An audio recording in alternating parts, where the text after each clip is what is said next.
He's all right now? It's always good when the MC announces that the gig's done just as you're about to come on stage, you know? So I've been doing stand-up comedy now for a couple of months, and there's one thing I haven't said on stage yet, and it's been really bothering me.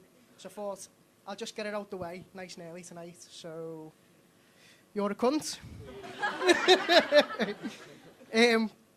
I'll start off telling you a little fun fact about myself.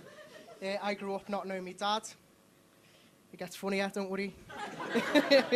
It hasn't really affected me though. I'm a fairly normal lad with normal issues.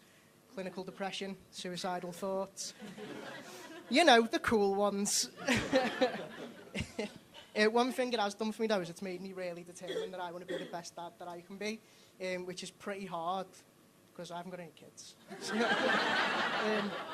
I've been in a relationship for 7 years though, and we would like to have kids in the future, I think. She comes to a lot of my gigs, my girlfriend, and I'm not really sure why, because she doesn't find any of this funny.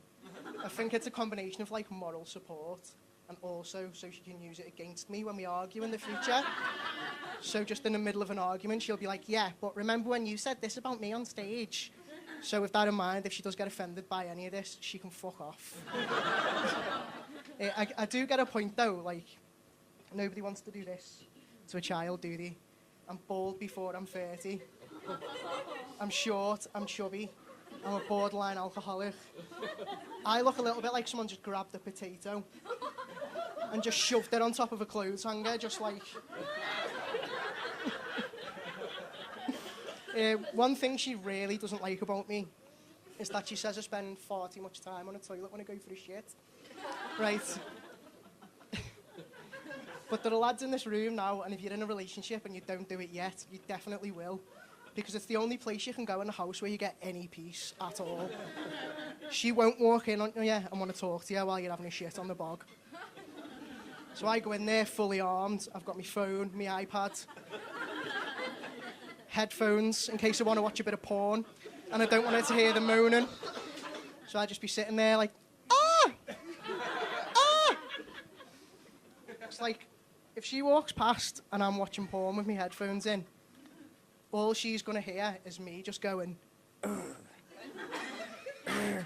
And as far as she's concerned, I could defo just be pushing a massive shit out, couldn't I? So it's fine, innit? I bet you're starting to feel a bit sorry for her now, aren't you? Like, this is what she has to deal with when we have sex. For 4 to 5 seconds.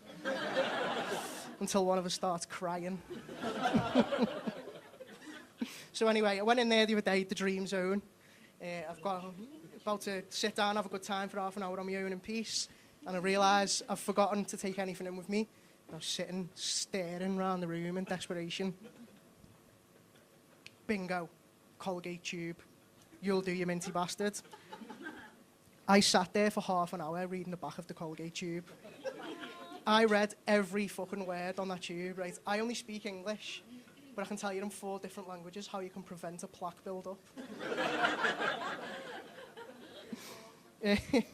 I'm quite a lazy person. I'm one of those people who's a bit like, I'll ignore it till it goes away. A bit like my dad was with me. Classic dad joke. I'm also one of those people whose mind is so childish that you can't say anything that remotely sounds like an innuendo around me. We went for dinner recently, me and my girlfriend, and we were sitting there reading the menu and stuff.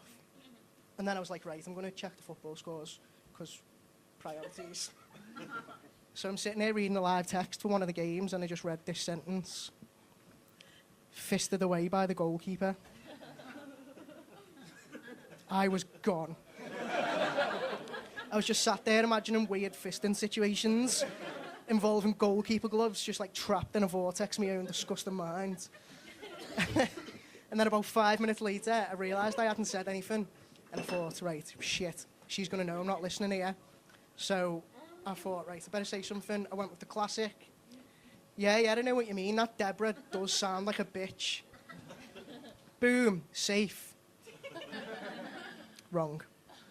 What she actually said was this. And then we all took our clothes off and started playing with each other's boobs. And I've never wanted to kiss a woman before, but... And I was just like, what the fuck?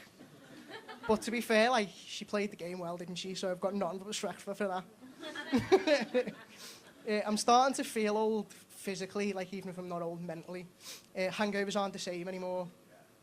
When I was 19 or 20, I'd go out on the piss and I'd wake up the next day and I'd be like, pizza, a couple of pints of water, back in the pub at 4 o'clock that day, completely fine. Now when I wake up hungover, my mouth tastes like I've decided to eat a carpet covered in shit while I was asleep.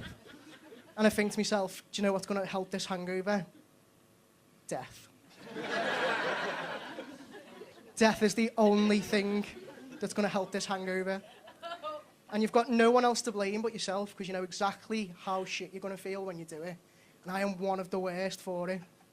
I'm that lad who's a little bit tipsy at 9:30 in the pub, and everyone else is just sitting down, chilling, and I'll just bounce over with a tray of shots, like, woo! Jaeger bombs! And everyone's just like, Tom, remember last time we did shots at 9:30, and you nearly died? You were texting us the next morning, telling us you'd disappeared into the woods and started writing your own will.